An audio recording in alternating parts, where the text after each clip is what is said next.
नमस्ते दोस्तों, मैं श्री अनघलक्ष्मी दत्त इस चैनल पे आपका सहृदय स्वागत करती हूँ।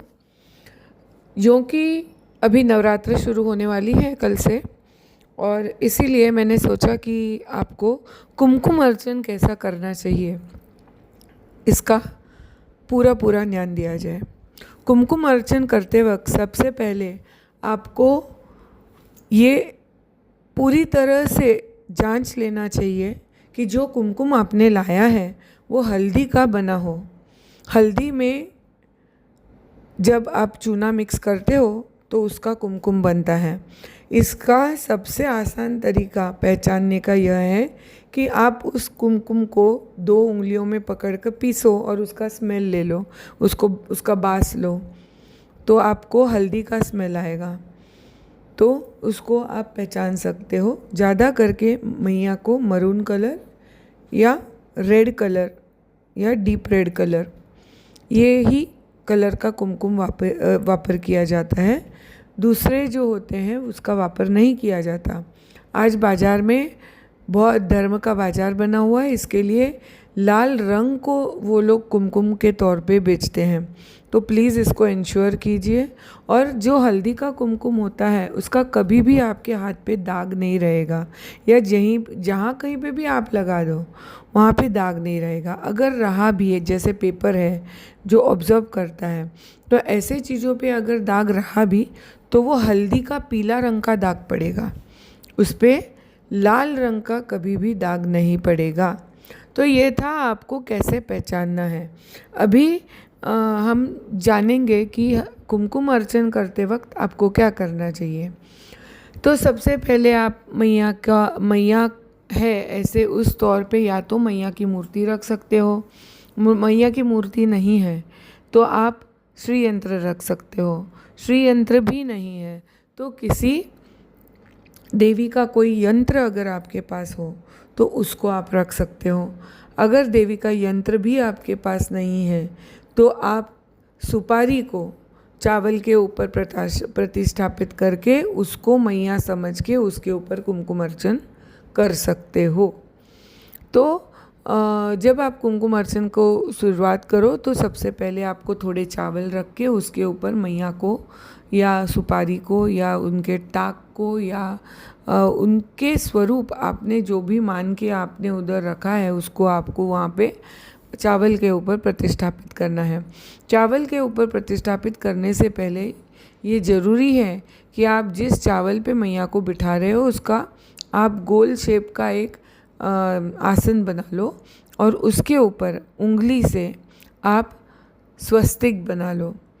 स्वस्तिक पे हल्दी और कुमकुम चढ़ाओ, तुलसी का या बेल का पत्ता चढ़ाओ और उसके ऊपर फिर आप मैया को प्रतिष्ठापित कर सकते हो।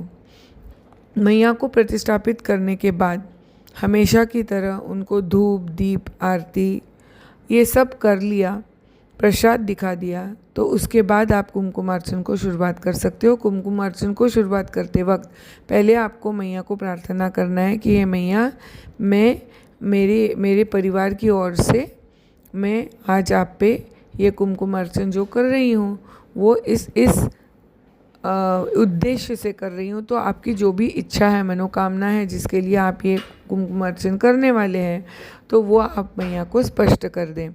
अगर आपके मन में कोई भी इच्छा नहीं है और आप सेवा भाव से आप कर रहे हो तो अति उत्तम है। तो आप मैया को बोलो कि भाई बस तेरे ऊपर प्यार है इसलिए मैं कर रहा हूँ, इस पुण्य का क्या करना है वो तू ही देख ले, मुझे मालूम नहीं है, मैं बच्चा हूँ, यथाशक्ति यथामति जो भी जम रहा है वो कर रहा हूँ, आप इसको मान्य करके मेरे उपकार कीजिए। ऐसी प्रार्थना आपको करनी है। फिर आप हर नाम जब आप देवी का लेते हो तो उस वक्त आपको एक चूंटी भर कुमकुम उस श्री यंत्र पर या उस मूर्त पर या उस सुपारी पर आपको चढ़ाते रहना है।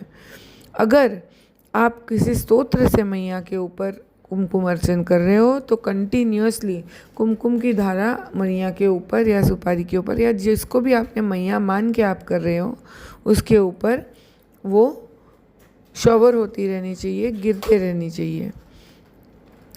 ये होने के बाद जब आपका पूरा स्तोत्र बोल के हो जाए या आपको जितने नाम लेने हैं उतने नाम लेके हो जाएं, तो उसके बाद में आपको मैया को प्रार्थना करनी है कि भाई हम यथाशक्ति यथामति मेरे को जैसे भी जमा मैंने ये किया है, आप इसको मान कर मेरे ऊपर उपकार कीजिए, और अगर मेरे हाथ से कोई गलती हो गई हो तो अपनी बच्ची समझ के मुझे माफ़ कर दीजिए, और आप ही मेरे से मुझे ज्ञान दे के ऐसा कृत्य करा लीजिए अगले टाइम कि मेरे से जो गलती अभी हो गई है जाने अनजाने में, वो गलती मेरे से वापस ना हो। ऐसी प्रार्थना आपको करनी चाहिए। इसके बाद में जो कुमकुम आपका है, मैया को निकालने के पहले अक्सर लोग ना ये गलती कर देते हैं, उनको लगता है कि मैया को कुमकुम में डुबोना नहीं है। नहीं, जब आप कुमकुम अर्चन करते हो तो मैया पूरी तरह कुमकुम में डूब जानी चाहिए। अगर आप किसी मूर्त के प्रयोग कर रहे हो तो मूर्त डूब जानी चाहिए। अगर आप सुपारी का प्रयोग कर रहे हो तो पूरी तरह सुपारी डूब जानी चाहिए। पर कहने का मतलब यह है कि कुमकुम अर्चन का मतलब ये होता है कि वो पूरी तरह दिखाई ना दे, सिर्फ कुमकुम ही दिखाई दे। हाँ, तो वो कुमकुम के अंदर उनको स्नान डलाना, डुबोना, उसको बोलते हैं कुमकुम अर्चन। और इससे होता क्या है, मैया को कुमकुम के स्मेल से वो उत्तेजित होती रहती है। तो नवरात्र में जब आप कुमकुम का अर्चन करते हो तो ये एक तरीके से हमारी ओर से हम यथाशक्ति यथामति जो भी मदद हम मैया को कर सकते हैं वो हम सहायक कर सकते हैं। तो ये करने के बाद ये जो कुमकुम होता है इसको आपको फेंकना नहीं है, कहीं पे अर्पण करना नहीं है। अगर बहुत ज़्यादा हो गया है तो आप इसको किसी भी बहते पानी में बहा सकते हो, या फिर आप इसका जो आपको जितना यूज़ करना है आप यूज़ कर सकते हो, क्योंकि अभी इसमें वो पावर आ गई है। ये और कुमकुम अर्चन करने के बाद आपको मैया को तुरंत नहीं हिलाना है, आपको मैया को पूरे रात भर उसी में रहने देना है, तभी वो मैया का पावर उसमें उतरता है और तभी मैया को अच्छा लगता है। आप जानते हो कि हल्दी ये एंटीसेप्टिक होती है, तो जब मैया 9 दिन तक हमारे लिए बुरी शक्तियों से झगड़ा कर रही है तो उस वक्त हल्दी में जब उसको डुबो के रखते हैं, कुमकुम में डुबो के रखते हैं, तो जब प्योर कुमकुम होने के कारण उससे एंटीसेप्टिक प्रॉपर्टीज़ मैया को प्राप्त हो जाती हैं। तो ये महत्व है कुमकुम अर्चन का नवरात्रि में। और उसमें जो स्ट्रेंथ मैया की आती है, क्योंकि उस वक्त मैया बहुत उग्र रूप में रहती हैं, तो उस वक्त आप अगर कुमकुम अर्चन करते हो तो मैया का पूरा जो पावर है वो उस कुमकुम में रिफ्लेक्ट करता है, उतर जाता है। तो जब भी आप पूरे साल भर आप कहीं पे भी जा रहे हो या आपके घर में कोई प्रॉब्लम है या कुछ भी है, तो आप इस कुमकुम का अगर उसमें वापर करते हो तो यकीन मानिए कोई बुरी शक्ति आपको हाथ नहीं लगा सकती, इतनी पावर उसमें आ जाती है। तो आपको क्या करना है कि इस कुमकुम को आप जितना वापर सकते हो उतना स्टोर करो। आजू बाजू के औरतों को जो आप जानते हो कि भाई ये लोग इसका अपमान नहीं करेंगे, इसका सही तरीके से वापर करेंगे, माथे पे लगाएंगे, तो उन्हीं लोगों को देना। बस उसको देके उसका अपमान मत करो। और बाकी का जो है वो सीधे सीधे बहते पानी में आप उसको बहा सकते हो, क्योंकि कोई भी बहता पानी, अब चाहे वो नदी हो चाहे समुंदर हो, तो वो आखिर में जाके मिलने वाली है समंदर में। तो समंदर में सारी नदियों का जल होता है, तो नेचुरली मैया खुद नदी जो है वो मैया है, वो भी देवी है। तो आप उसको प्रार्थना कर सकते हो कि हे मैया, ये कुमकुम जो है आप मैया तक पहुंचा दो। जो भी जिस भी देवी का आपने किया हो उस देवी का नाम लेके आप बोल सकते हो। जैसे मैंने किया हो दुर्गा देवी का, तो मैं बोलूँगी हे मैया, आप इस कुमकुम को दुर्गा देवी के पग तक पहुंचा दो मेरी ओर से, और अगर मेरी कोई गलती हो गई हो तो मुझे माफ़ कर देना। और मैं आपके चरण में बहुत बहुत कृतज्ञ हूँ कि आप ये मेरे लिए कर रही हैं।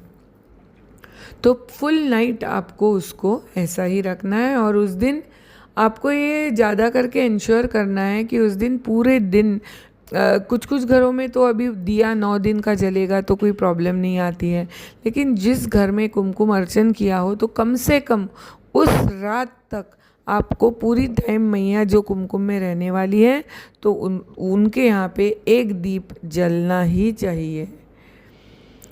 और जब आप दूसरे दिन उठो तो उस वक्त मैया को कुमकुम से बाहर निकाल के, कुमकुम का क्या करना है मैंने आपको बता दिया है। मैया को हर रोज़ की तरह आप स्नान डाल के पूजा करके वापस बिठा सकते हो अपने मंदिर में।